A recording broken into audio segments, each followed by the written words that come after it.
Bhajpa join कर रही है। लगभग 40 पदाधिकारी, किसी विधानसभा के अंदर अगर 40 पदाधिकारी आए तो ये बहुत बड़ी बात है।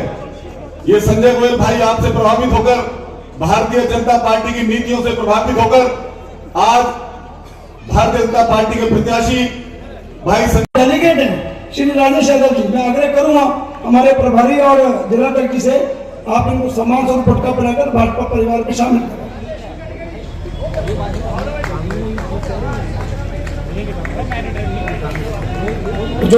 हमारे जिले के अध्यक्ष आदरणीय दीपक जी, हमारे जिले के प्रभारी अनिल गुप्ता जी, हमारे प्रत्याशी आदरणीय संजय गोयल जी, पूर्व मेयर निर्मल जी, रजत रस्तोगी जी, मंच पर उपस्थित सभी हमारे नेतागण और उपस्थित भाई और बहनों, दिल्ली हमारे देश की केवल राजधानी नहीं है, तो दिल्ली हमारे देश की जनता के दिलों की धड़कन है। पर दिल्ली में आज स्थिति ऐसी हुई है कि पूरे दुनिया में सबसे प्रदूषित जो 50 शहर है उसमें से 42 शहर हमारे हिंदुस्तान के हैं, और इन 42 शहरों में वायु प्रदूषण से सबसे खराब स्थिति अगर किसी शहर की है तो उसका नाम दिल्ली है। ये बड़ा दुख के साथ कहना पड़ता है। क्या दिल्ली का प्रदूषण दूर नहीं हो सकता?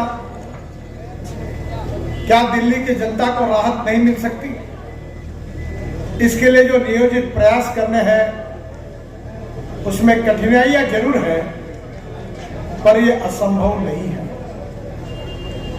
2014 में आप सबके आशीर्वाद से आदरणीय नरेंद्र मोदी जी के नेतृत्व में हमारी सरकार आई, और मैं आज 11 साल से इस विभाग का मंत्री हूं, ट्रांसपोर्ट क्षेत्र का।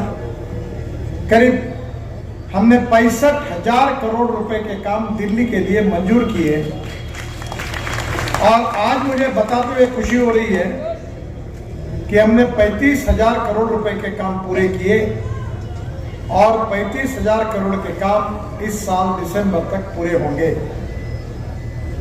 और इसके अलावा हम और 35,000 करोड़ के काम मंजूर करने जा रहे हैं। इसका मतलब दिल्ली के इंफ्रास्ट्रक्चर को सुधारने के लिए हमारी तरफ से हम 1 लाख करोड़ के काम आने वाले 5 साल के अंदर पूरे करेंगे। ये मैं आपको विश्वास देना चाहता हूं। मैं जब मंत्री बना तो दिल्ली के रिंग रोड की केस सुप्रीम कोर्ट तक चली गई, क्योंकि ये जो रिंग रोड बनने वाला था इसमें दिल्ली की सरकार को, उत्तर प्रदेश की सरकार को और हरियाणा की सरकार को जमीन में आधा हिस्सा जिम्मेदारी उठानी थी। पैसे नहीं मिल पाए, और जिसके कारण मामला अटक गया।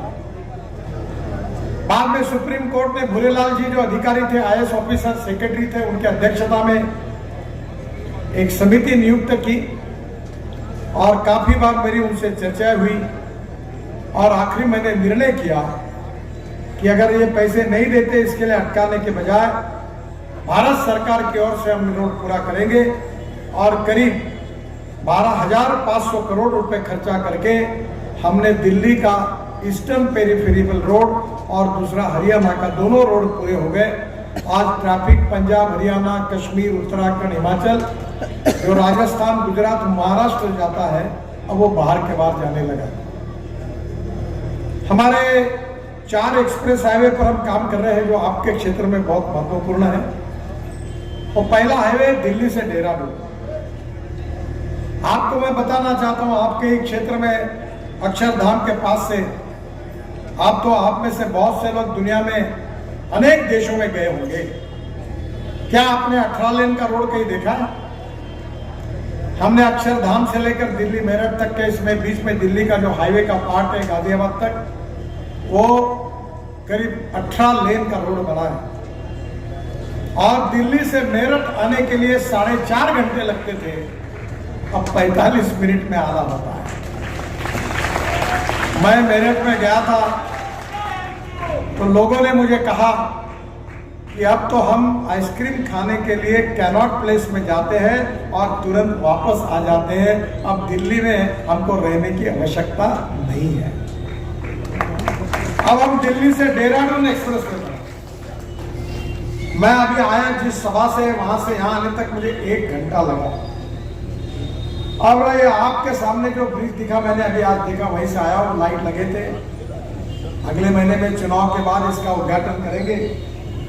और दिल्ली से देहरादून ये करीब 28,000 करोड़ का नया ग्रीन एक्सप्रेस हाईवे हम बना रहे हैं। दिल्ली से देहरादून केवल 2 घंटे में, दिल्ली से हरिद्वार 1.5 घंटे में। और ये जो आपका रोड है नीचे में जो ट्रैफिक जाम है, जहां में फंसा था, अब जब पूरा ट्रैफिक ऊपर चला जाएगा तो नीचे का रोड खाली हो जाएगा और आपके क्षेत्र को ट्रैफिक जाम से मुक्ति मिलेगी। ये 235 किलोमीटर का हाईवे है। अक्षरधाम से पुस्ता रोड, लोनी होकर ईपी इंटरचेंज बागपत रोड तक 17 किलोमीटर एलिवेटेड रोड है। अक्षरधाम से बागपत और वहां से लोनी से बागपत, ये आगे होकर ये देहरादून तक जाएगा। और इसमें गीता कॉलोनी और खजूरी खास तक 6.4 किलोमीटर का एलिवेटेड रोड, 3-3 लेन का सर्विस रोड भी बनने बनाया है। ISBT, Shastri park, Geeta colony, Gandhinagar, Kashmiri gate, Shahdara, यहाँ के लोगों को अब डायरेक्ट जाने की सुविधा होगी, इसलिए मैं आपको बहुत बहुत बधाई देता हूं। हरिद्वार के लिए भी 51 किलोमीटर का इसके साथ एक जॉइंट रोड हमने बनाया है, वो भी 2025 इसी साल दिसंबर तक पूरा हो जाएगा। फिर हमने 9,000 करोड़ रुपए खर्चा करके द्वारका एक्सप्रेस हाईवे बनाया, ये 30 किलोमीटर का है।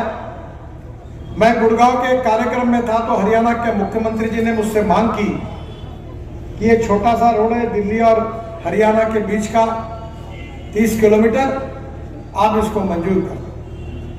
तो वो रोड बनाने के लिए मैंने सोचा 30 किलोमीटर है तो 300 करोड़ रुपए लग जाएंगे। तो जब रोड के लिए जब मैं बैठा और उसका जब प्लानिंग किया तो मुझे बताते खुशी है, स्टेट ऑफ आर्ट प्रोजेक्ट है, आधा ही उद्घाटन हुआ है, आधा अभी 1-2 महीने में चुनाव के बाद होगा। ये 8 लेन एलिवेटेड रोड है और पहली बार हमारे देश में शैडो टनल बनी है।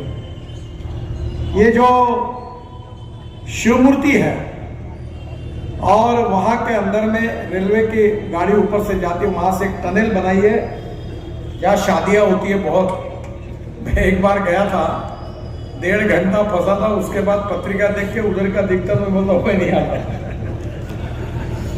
अब वहां तो 26 लेन बन गई है, नीचे में 14 लेन है, ऊपर में और 16 लेन है, उसके ऊपर में एलिवेटेड एक पिलर पर 4-4 लेयर है। और ये जो हमने शैडो टनल बनी है, इसमें एयर स्ट्रिप के नीचे से, हवाई अड्डे के नीचे एयर स्ट्रिप के नीचे से डायरेक्ट T3 में जाएगी। ये शुरुआत कहां से होगी? पानीपत से आते समय, जो पानीपत से अगर आप निकलेंगे तो दिल्ली के पेरिफेरल रोड को क्रॉस करके राइट हैंड में पलटेंगे तो UR2 10,000 करोड़ रुपए खर्चा करके हमने बनाया है, उसका भी उद्घाटन आपके चुनाव के बाद होगा।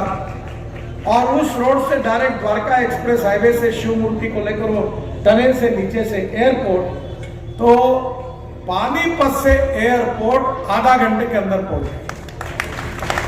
अभी हम जो जा रहे हैं दिल्ली के बीच में से 3 घंटे लगते हैं, तो दिल्ली का ट्रैफिक उसके कारण कम होगा।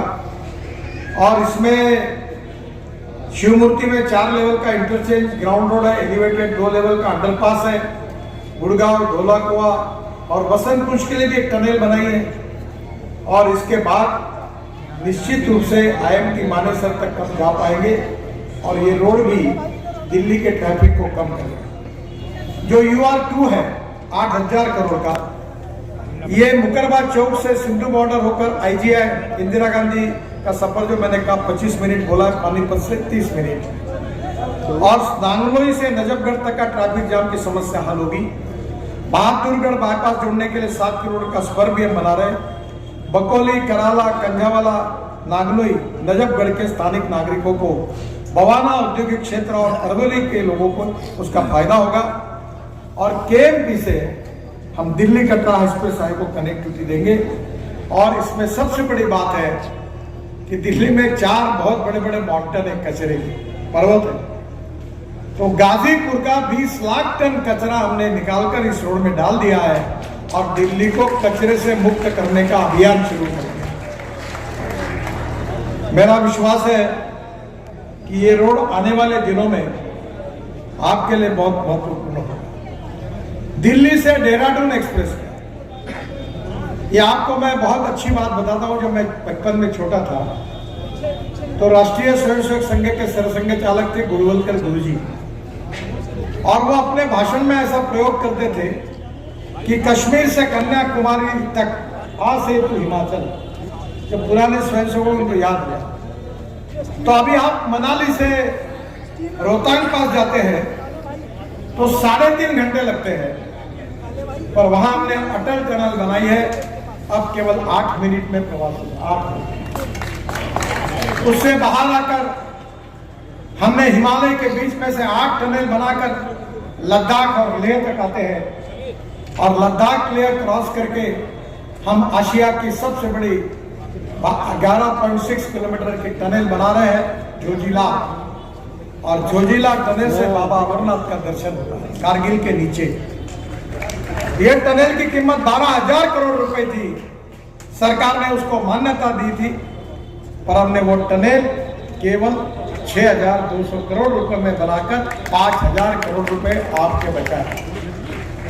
यह टनल निकलने के बाद अभी प्रधानमंत्री जी ने जिसका उद्घाटन किया, -4 डिग्री टेम्परेचर था, और वहां उसका नाम है सोनमर्ग टनल, जिसको झेलमोर टनल कहते हैं। और वो पूरी सूरत से नासिक, नासिक से अहमदनगर, अहमदनगर से सोलापुर, सोलापुर से कर्नूल, कर्नूल से चेन्नई, कन्याकुमारी, हैदराबाद, त्रिवेंद्रम, कोचीन, बेंगलोर, मैंगलोर, पूरे साउथ तक। अब आप अगर दक्षिण में जाना चाहते हैं, कन्याकुमारी, चेन्नई, बेंगलोर, हैदराबाद, तो मुंबई, पुणे और सोलापुर, कोल्हापुर जाने की जरूरत नहीं। दिल्ली से चेन्नई का डिस्टेंस 320 किलोमीटर कम होगा। ये axis control green express highway है। और मुझे बताते हुए खुशी हुई है कि मैंने जो बात शुरू की थी मनाली से अटल टनल से 8 मिनट की, तो ये पूरा हिमाचल से आ से तो हिमाचल, कश्मीर से कन्या। अगर आप हमें चुनकर नहीं देते तो ये नहीं हो पाता। यही हम दिल्ली से, हमारे कालिंदी कुछ DND से दिल्ली मुंबई एक्सप्रेस को कनेक्टिविटी 7,000 करोड़ की बना रहे हैं। जयपुर कुश्ता रोड से 16 तक, DND महारानी बाग, कालिंदी कुछ होकर जयपुर तक, ओखला पक्षी उद्यान में 7 किलोमीटर का एलिवेटेड रोड, फरीदाबाद के घनी आबादी वाले क्षेत्र में 7 किलोमीटर एलिवेटेड रोड, और जेवर एयरपोर्ट को इंदिरा गांधी एयरपोर्ट से जोड़ रहे हैं आधा घंटे। तो ये दोनों रोड पकड़ जाएंगे तो ये करीब 14,000 करोड़ के प्रोजेक्ट है, जिसका काम शुरू है, ये दिसंबर में पूरे हो जाएंगे। दिल्ली में मुझे बहुत खुशी है कि दिल्ली को चारों तरफ से हम जोड़ रहे हैं। दिल्ली को जल प्रदूषण से मुक्त करना, दिल्ली को हवाई प्रदूषण से मुक्त करना, और दिल्ली को ध्वनि प्रदूषण से मुक्त करके ये जो प्रदूषण है इसके कारण दिल्ली की जनता की जिंदगी करीब 10 साल कम हो रही है, ऐसा एक रिपोर्ट आया है। मैं कभी दिल्ली रहता ही नहीं, 3 दिन में भाग जाऊं, और तुम्हारे चुनाव के कारण रुका हो, कभी सैटरडे संडे दिल्ली नहीं रहता, मुझे इन्फेक्शन शुरू हो। इतना पोल्यूशन है, और 40% पोल्यूशन के लिए मैं जिम्मेदार। मैं ट्रांसपोर्ट मंत्री हूं। 22 लाख करोड़ रुपए का petrol diesel fossil fuel import होता है, और अब पेट्रोल डीजल की गाड़ियां घूमती है। तो मैंने ट्रांसपोर्ट मंत्री करके तय किया कि हम इसके इंपोर्ट को समाप्त करेंगे, कम करेंगे। मैंने electric scooter, electric auto rickshaw, electric bus, अब इलेक्ट्रिक ट्रक इस देश में लाए। अब वेटिंग लिस्ट हो गई, और अभी मैं जो गाड़ी में बैठकर आया हूं वो इनोवा गाड़ी है, टोयोटा कंपनी की, वर्ल्ड की पहली गाड़ी है जो यूरो 6 के इमिशन नॉर्म्स को कंप्लाई करती है और फ्लेक्स इंजन पर है। फ्लेक्स इंजन का मतलब यह है कि मैं किसान हूं और मैं 4 चीनी मिलें चलाता हूं। मुझे 11 डॉक्टरेट मिली है, उसमें से मेरी 6 डॉक्टरेट एग्रीकल्चर साइंस की है। और इसलिए मैंने तय किया कि इस देश का किसान केवल अन्नदाता नहीं होगा, वो ऊर्जादाता होगा। ऊर्जादाता नहीं होगा, ईंधन दाता होगा। ईंधन दाता नहीं होगा, वो हवाई ईंधन दाता होगा। हवाई ईंधन दाता नहीं, वो बिटुमिन दाता होगा, डांबर बनाएगा। और अब देश का किसान हाइड्रोजन बनाएगा। ये मेरा सपना है और मुझे आज आपके सामने बताते हुए खुशी हो रही है कि ये सपना पूरा हो गया। ये जो आपके हरियाणा में और पंजाब में 200 लाख टन परली होती है और किसान उसको जला देते हैं, तब हमने तय किया कि परली से सीएनजी बनेगा। और मुझे बताते हुए खुशी हो रही है कि पानीपत में इंडियन ऑयल का प्लांट हमने शुरू करवाया है, जहां परली से 1 lakh litre ethanol, 150 tonne bitumen और 78,000 tonne per year bio aviation fuel, sustainable aviation fuel यानी हवाई ईंधन तैयार होता है। अब परली से हवाई ईंधन बनेगा और हवाई जहाज चलेंगे, वो शुरू हो गया है। अब 200 लाख टन में से 20 लाख टन इस साल यूज हुआ और अगले 3 साल में अब परली का भाव 2,500 रुपए टन होगा। अब परली कोई बेचेगा नहीं, किसान को परली के पैसे आएंगे और परली से सीएनजी बनेगा, एविएशन फ्यूल बनेगी, इथेनॉल बनेगा। मैं हवा की बात नहीं कर रहा हूं, मैं ठोकनाड़ मारने वाला नेता नहीं हूं। टीवी बैठे ना पत्रकार, ये मेरा पूरा भाषण रिकॉर्ड कर ले। अरे अभी तक कोई माय का लाल नहीं हुआ जो कोई ब्रेकिंग न्यूज नहीं लगा सका। मैं जो बोलूंगा वो डंके की चोट पर पूरा करके दिखाऊंगा। अगर नहीं हो पाए तो नहीं कहूंगा। और इसलिए मैं आपको बताना चाहता हूं कि अब आने वाले समय में किसान ऊर्जादाता बन गया, अन्नदाता बना, बिटुमिन दाता, डांबर भी बन गया। अब ज्यादा समय नहीं तो मैं आपको सब बातें बताऊंगा। और अब परली से सीएनजी तैयार हो रहा है। मेरे पास देश का सीएनजी का पहला ट्रैक्टर मेरे पास है। अब इलेक्ट्रिक का ट्रैक्टर आ रहा है, सीएनजी की बसेस आ गई, स्कूटर आ गई। आपने देखा होगा आजकल वो सोशल मीडिया के कारण सब जगह पहुंच जाता है कि 4 महीने पहले पुणे में मैंने बजाज कंपनी के सीएनजी पर चलने वाले मोटरसाइकिल को लॉन्च किया। तो मुझे उन्होंने बताया कि ये मोटरसाइकिल जब पेट्रोल पे चलती है तो 1 किलोमीटर का खर्चा 2 रुपए 25 पैसे आता है और ये मोटरसाइकिल जब सीएनजी पे चलती है तो उसका खर्चा 1 रुपए आता है, 60% बचत।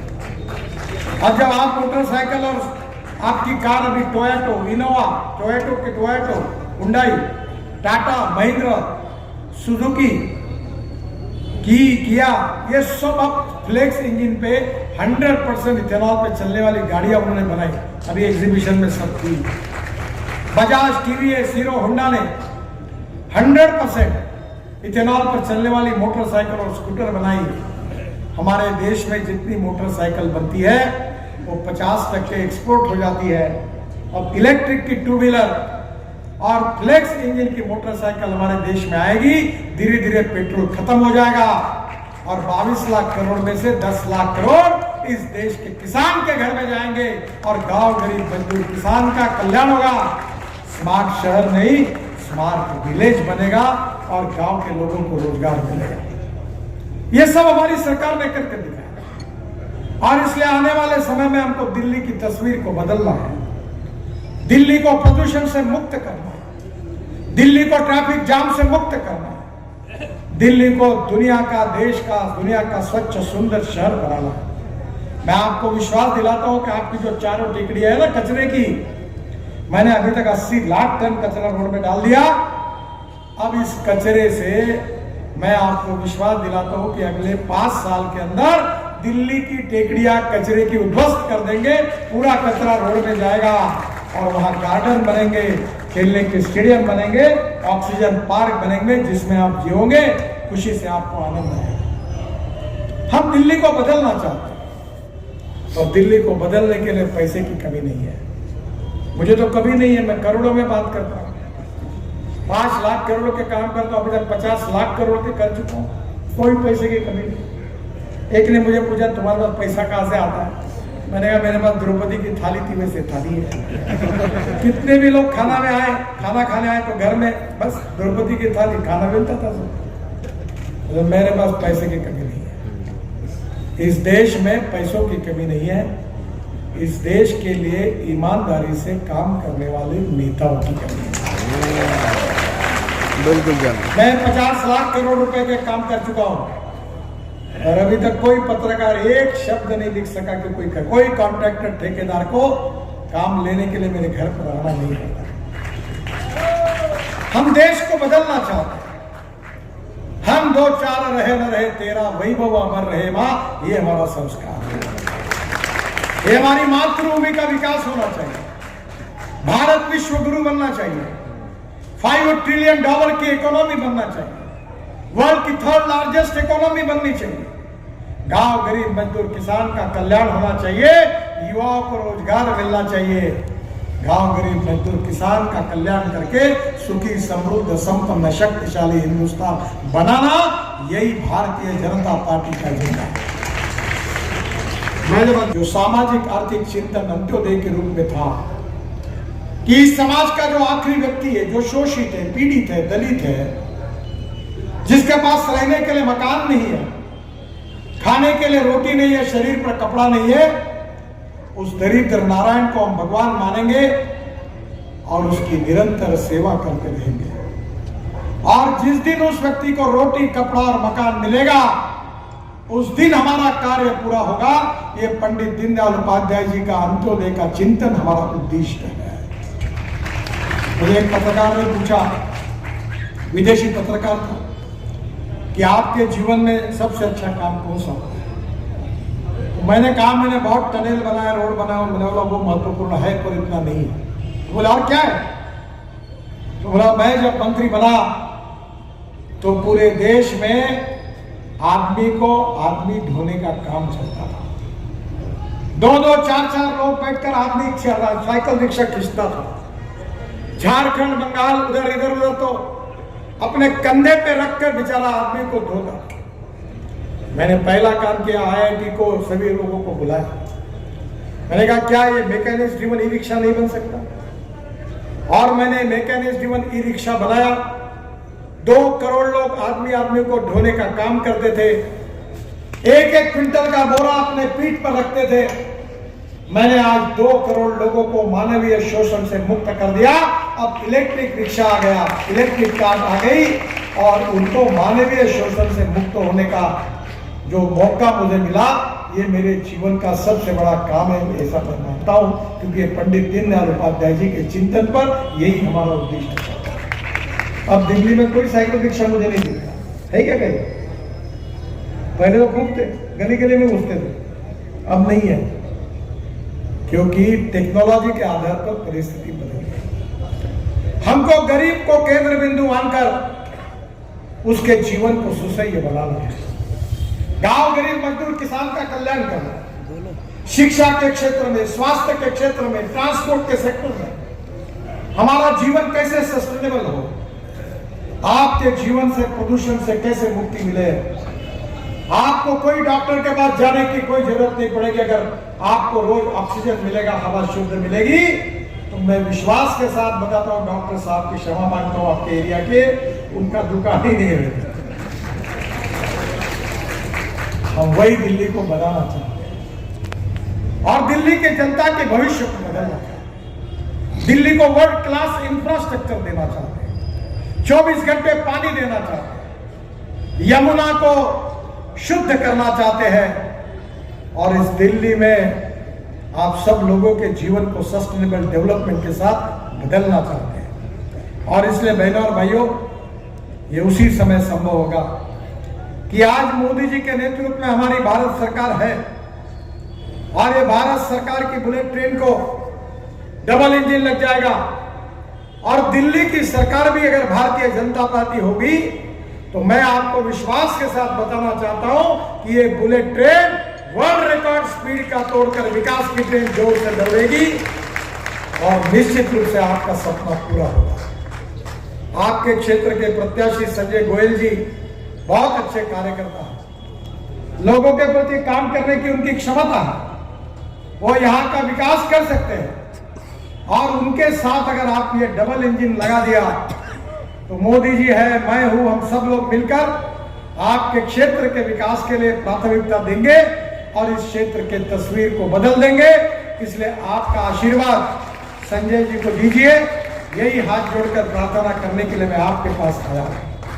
आप उनको विजयी बनाइए और दिल्ली को प्रदूषण मुक्त शहर नहीं, प्रदूषण से मुक्त दुनिया का एक हसीन शहर बनाने के लिए आप हमें आशीर्वाद दीजिए, यही आपसे प्रार्थना करता हूं। बहुत बहुत धन्यवाद। मेरे साथ जोर से कहिए, भारत माता की, भारत माता की, भारत माता की। नमस्कार। आज गडकरी जी आए आपके प्रचार में। काम करिए, पकड़ फटाफट। मैं और हमारे केंद्रीय मंत्री ने आकर आशीर्वाद दिया और जनता से कहा सरकार बनने के बाद आई नहीं रहा था कैमरे में अच्छे से इंटरनेट के माध्यम से पूरी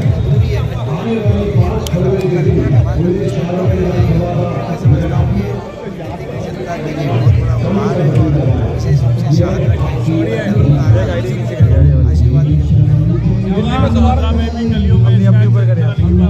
कहा है कि यदि एक बार हम कामयाब हो जाते हैं उसके बाद में शहादत चलाएंगे, जो गलियों में ही चलने वाली है, क्योंकि गलियों में जाए तो वहाँ गलियों में ही स्काई ट्रेन चलती है, जिससे कि ट्रैफिक कंट्रोल रहता है आसानी से और व्यवस्थित सब कुछ संभव है।